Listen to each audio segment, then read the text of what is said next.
Hello friends, welcome back to Chitti channel. இன்னைக்கு நம்ம ஒரு வித்தியாசமான வீடியோ தான் பார்க்க போறோம். ஹோம்மேட் chilli powder எப்படி வீட்லயே செய்யலாம்னு பார்க்கலாம்.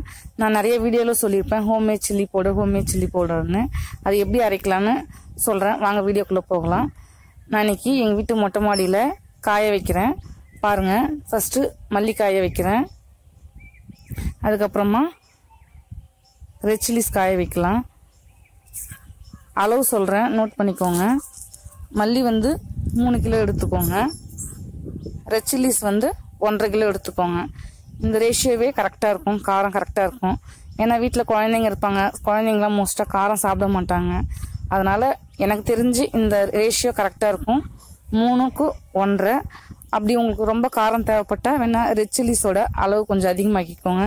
இப்போ பாருங்க மல்லி கூட ரெட் chillies போட்டு காய வச்சிருக்கேன். அடுத்தது ஒரு தாம்பாளத்துல மஞ்சள், அந்த கட்டி மஞ்சள் எடுத்துக்கோங்க. கட்டி மஞ்சள் வந்து 100 எடுத்துக்கோங்க.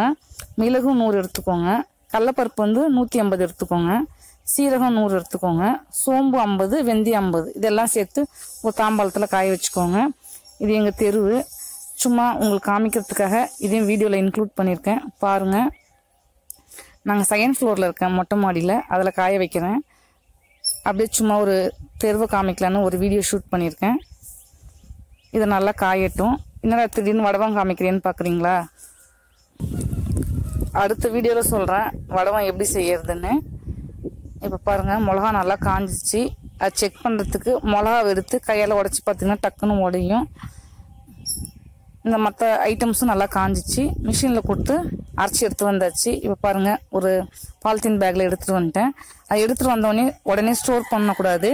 ஒரு தாம்பாளத்தில் கொட்டி நல்லா ஆற வைக்கணும். ஆறுனதுக்கு அப்புறமா டப்பாவில் போட்டு மூடி வைக்கணும். அப்போ பாருங்கள் நல்லா பெரிய டப்பா எடுத்திருக்கேன்.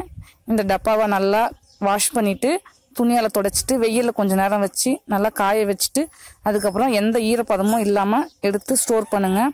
இந்த மாதிரி ஸ்டோர் பண்ணிட்டீங்கன்னா ஒரு 4-5 மாதம் வரும். நீங்களும் வீட்டில் இந்த மாதிரி ட்ரை பண்ணி பாருங்கள். ட்ரை பண்ணி பார்த்துட்டு உங்கள் கமெண்ட்ஸை சொல்லுங்கள். இந்த வீடியோ பிடிச்சிருந்தா லைக் பண்ணுங்கள், ஷேர் பண்ணுங்கள், கமெண்ட் பண்ணுங்கள். மறக்காமல் சப்ஸ்கிரைப் பண்ணுங்கள். தேங்க்யூ ஃபார் வாட்சிங்.